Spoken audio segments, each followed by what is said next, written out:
Alright, what is going on everyone, and welcome to my review of the Elder Scrolls Online Orsinium expansion.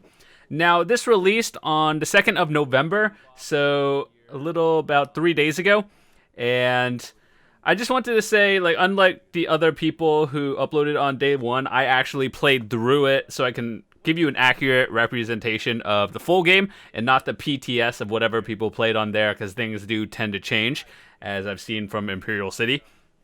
But a little bit about me before I actually get started is I have played through the entire campaign, all three factions, and all that stuff. All of it is on video, and so like over 700 parts, so you can watch everything I've done. So from what I can tell you is like I feel like I know what I'm talking about. So let's get started.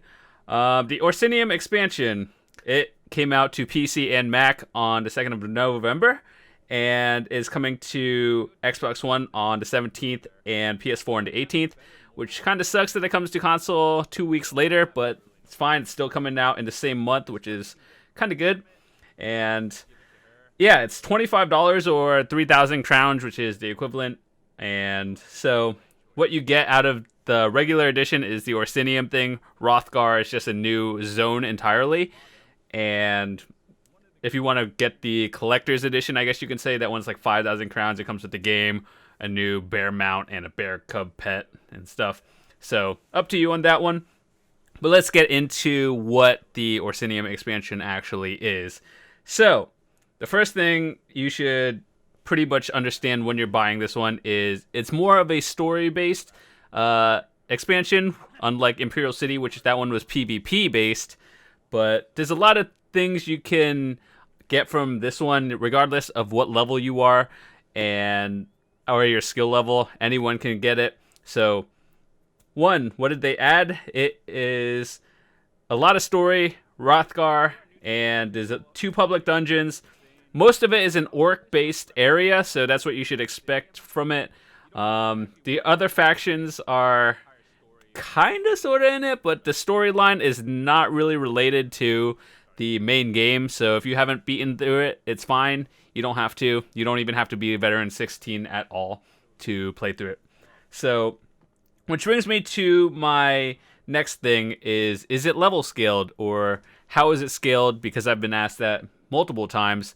So you can go in with like a level 6 character, for example, and things will automatically scale you up to veteran 16, so you could have the worst armor and you'll still do a fairly decent amount of damage to anything, so that's good.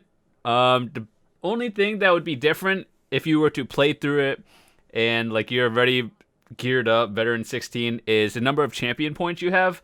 So what that is like if you have 500 champion points compared to a new level 1 character, it might be a little bit harder, but you can still do it, and it's mostly story-based, so don't worry about getting wrecked too hard. I actually did test it on a new character just to see what it would be like, and it's definitely doable. But would I recommend playing through the Orsinium before playing through the story? Probably not. I would recommend you doing the main faction stuff first, just to get an idea of what to expect. But overall, it doesn't even matter if you do it first or second. I would just play through the main story before buying an expansion. That's generally what I would recommend for any game. But yeah, so a lot of you guys may be wondering, what about the crafting? What about the merchanting? I understand not everyone is into single-player content. So yeah, throughout the world, you're going to be looking for crafting nodes, and crafting, blacksmithing, clothing, and whatever is all part of the game as well. A lot of people do that and merchant it, I guess. So it depends on what level your crafting, I guess you could say, is. If you aren't completely maxed out, you won't be finding the higher level stuff. It's scaled, so only to the stuff you can actually make at the time. So as you progress and level up, then the better stuff you will actually be finding, so you won't necessarily find all of it. So if like you're at the highest level at the time, you'll find everything from basic to the highest end stuff. But if you are level 10 or something, you'll be only finding stuff you can currently make at the time. So that's pretty much in general what you should expect. But there are other stuff as well for like group dungeons, public dungeons. There's a thing called the Maelstrom Arena. What that is like a wave defense kind of arena. Think of it like the Dragon Star Arena. If you've done that, that's one of the late game content. But so there's multiple waves, and you clear those waves, and then you go to fight a boss. That's kind of the objective of it. So what's the point of doing it? You get new items, new set items that are only exclusive to Orsinium. Also, another thing to mention, unlike the Dragon Star Arena, it is a solo event. So that means you have to do it by yourself. And there's a good thing about it is all your progress is saved. So that means, like, let's say you're on wave 3 of 5 or something, and you have to like log off or something. You don't actually have to start over from the beginning, so that's always a good thing. But if you want to restart from the beginning, all you have to do is abandon the quest and restart it. So that's good.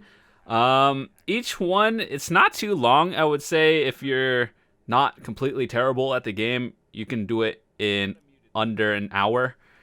And that is currently not with all the maxed out gear. So as far as I know, it's under an hour. And yeah. So overall, the conclusion, I guess I can say, is this expansion is primarily PvE.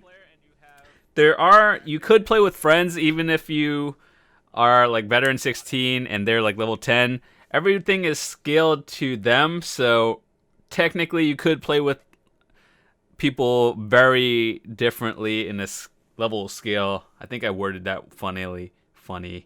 But yeah, it doesn't matter if your friend isn't on the same level as you are or doesn't have everything completed. You can play it from the beginning.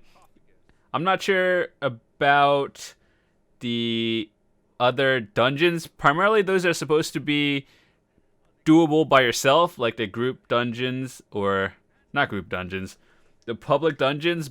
But there are people there. It all depends on how your champion points are stacked or in difficulty.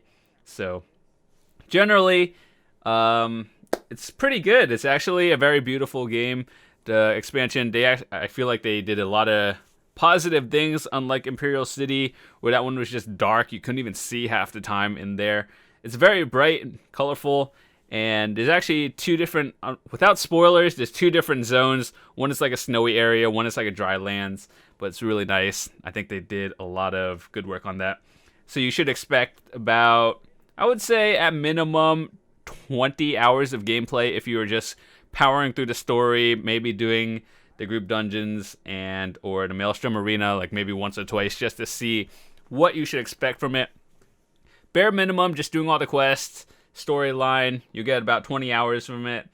I would say this expansion is more casual friendly just because things are more scaled to you, and I guess it really depends on your champion points. It'll obviously be harder if you don't have any champion points, but if you have a lot and have played through the game for, well, since it released for over a year now, you should be fine. There shouldn't be any difficulties at all. And would I say it's really worth it? Yeah, I would say so. It's definitely something to look forward to, especially since after a while you do all the factions and things kind of get boring, but this is actually a breath of fresh air and something you should actually take a look into because the scenery is actually different. The new area in general is pretty neat. So from the storyline, I don't want to give too much away, but the story is nothing related to anything. It's actually really unique. The story actually caught my attention, unlike some of the quests in various areas of the main campaign. So definitely something to look into. And for all of you who are not interested in that and only into the merchanting, PvP, crafting, there's a lot of stuff in there for you too. Not really PvP, but you could get new set gear items that will actually help you out in PvP. So that's something to look forward to. There's obviously the nodes, the Veteran 16 nodes for crafting that you want to go and collect. I will try to make some build videos on what I think is viable with the new items, but as of right now, it's going to take me quite a bit of time to actually get them.